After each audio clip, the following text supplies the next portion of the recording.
Okay, guys, Adam Trigger here. It is Tuesday. It's time for On the Clock. And 1-2 for me yesterday. Tough beat. My 4%er split, but my 5% play on Wilmington goes down on the final shot of the game. It wasn't a bad beat. I was a little fortunate to be in that position. Got the foul shots, hit them both with 4 seconds left.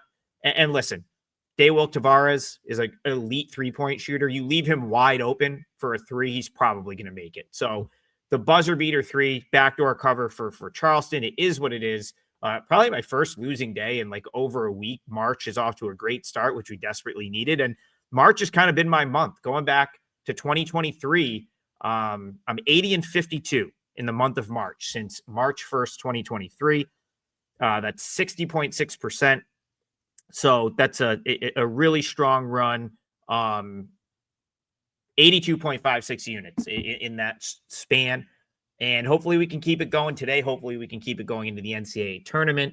On the show yesterday, we hit total of the day. Towson blows it against Delaware. Not that surprised, I suppose. Like, Towson's been a team that can't really score at times this year. If you're interested in the CAA final, my thoughts on the CAA final, I did the WagerTalk College Basketball show today, where I talked about the Wilmington game, and then I talked about Syracuse, Florida State. So 2 more free picks there.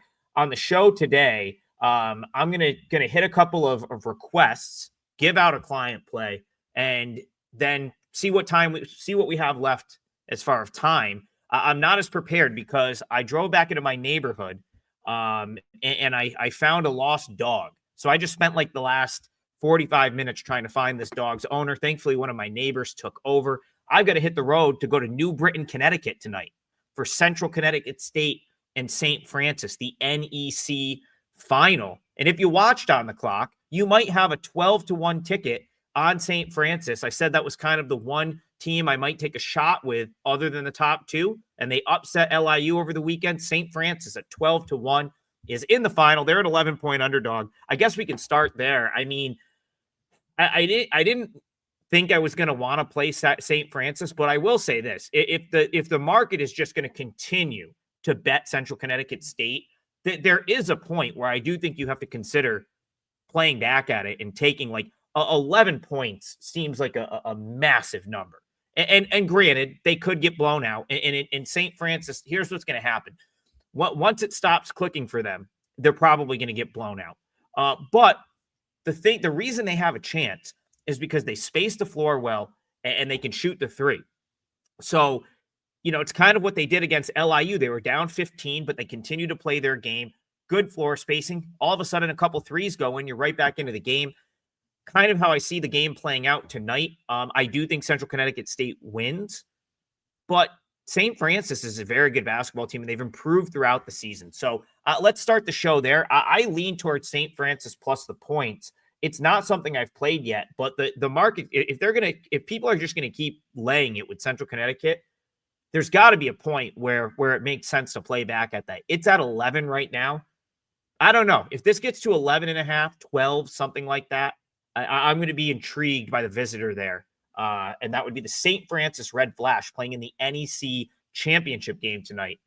And I will be in attendance. So I'll keep you posted there. If I play something in that game, I'll probably make a video on my drive there once I get to the stadium, once I get to the arena. Okay, let's move on to something I actually did already play. And listen, I know moneyline parlays, it's probably a negative EV bet in most cases. But listen, I've done well with them. And I'm in the mindset of if it's not broke, don't fix it right now.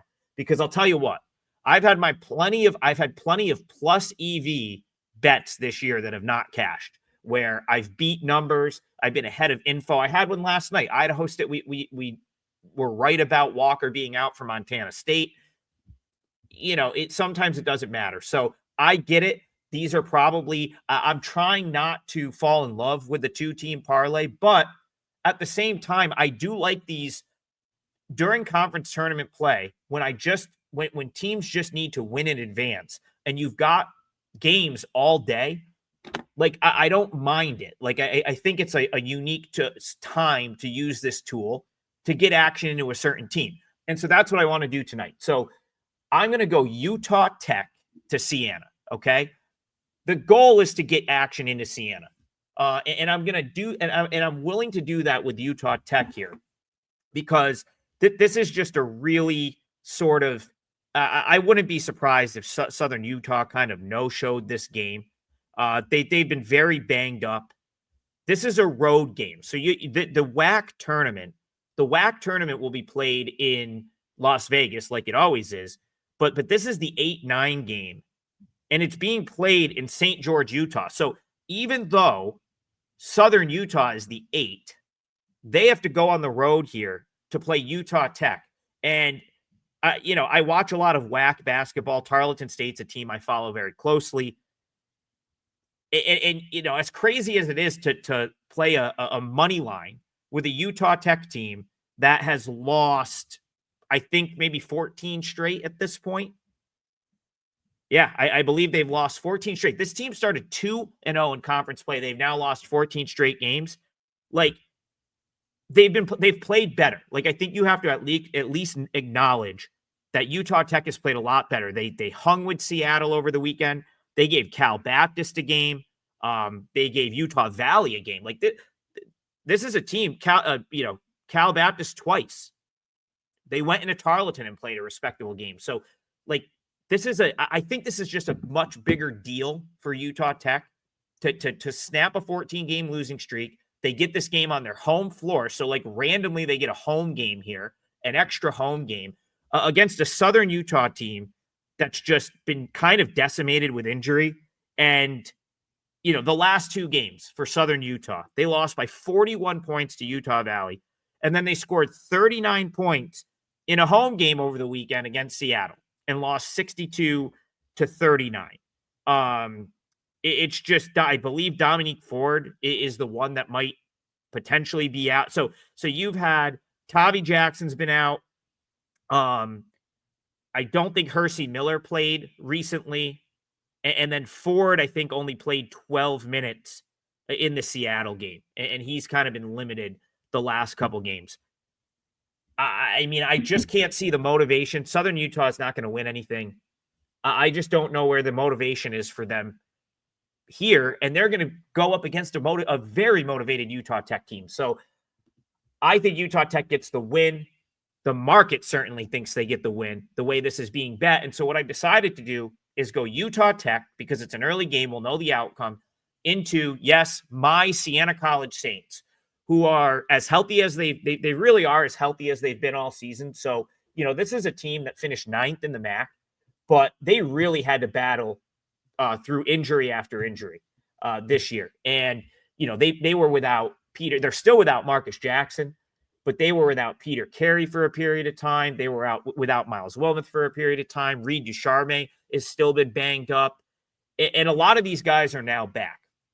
The only one that they're still missing is Marcus Jackson, but he's been out for a long time, and he has been back in practice. I don't expect him to play today, but I do think that, like, there is a chance that maybe we see him this weekend. I think just getting him back in practice is a boost.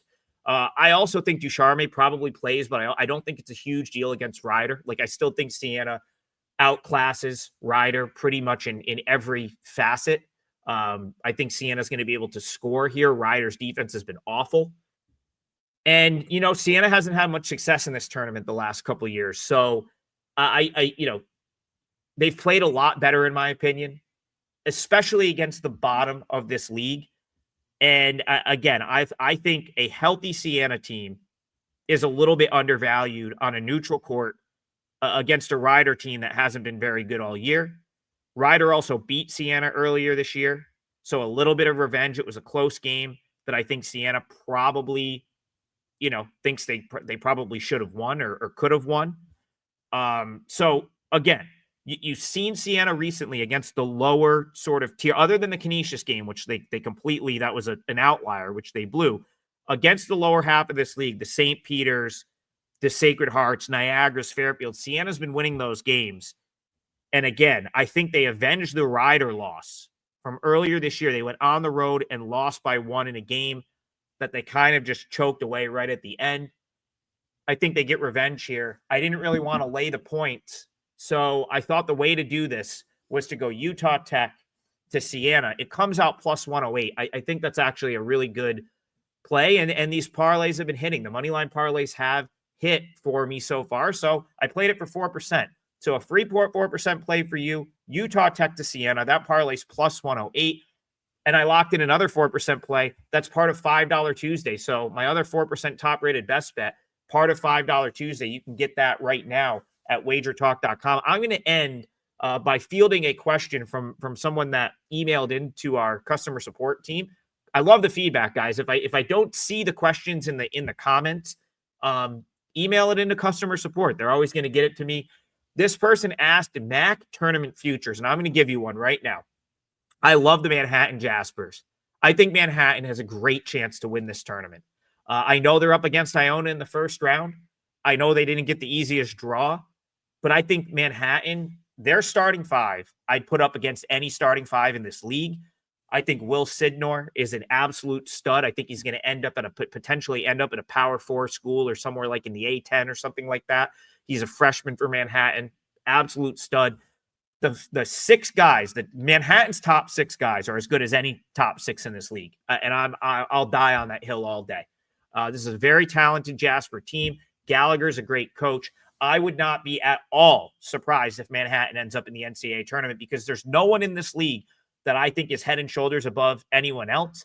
The top teams like Quinnipiac, like Marist, even Merrimack, all have their issues. They could all potentially lose a game. I'll circle a spot.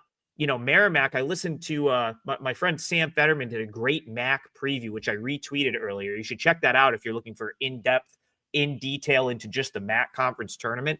He had Merrimack head coach Joe Gallo on the preview, and Gallo straight up said, like, if Sacred Heart wins, that's a much tougher prep for us than Fairfield. Sacred Heart, of course, came over from the NEC with Merrimack. Anthony Latina knows Merrimack very well, and vice versa. But those two teams have played really close games this year. So if Sacred Heart gets through Fairfield and then ends up playing Merrimack, like that's a tough game for Merrimack. And I really believe that even Manhattan, like, again, I would put this Manhattan starting five up against any other starting five in the league. So I think that's a great conference tournament future. Actually, it was a little bit short. I thought it should be better than like 6-1. So shop around, but I think I really like the Jaspers. I'll probably be riding with Manhattan throughout this tournament. And the dark horse, I think, could be Siena. If they can get through Ryder, Siena's going to give, I believe it's Quinnipiac that they would play. They're going to give them a game. So those are the two teams that I think if you wanted to take a shot in the MAC, Siena is a big-time long shot. And then Manhattan, I think, has a real chance to win. So that's my MAC tournament preview. I will get you on the Ivy League later in this week. We don't need to worry about Ivy Madness until a little later in the week. I'll probably talk about it on Friday or as soon as we have lines for that tournament. But that's it for On the Clock today. Parlay, 4% play I gave to you for free on the show. Utah Tech to Siena. My other 4%ers up at WagerTalk right now, just $5 as part of $5 Tuesday. So check that out, and we'll see you guys back here in the morning.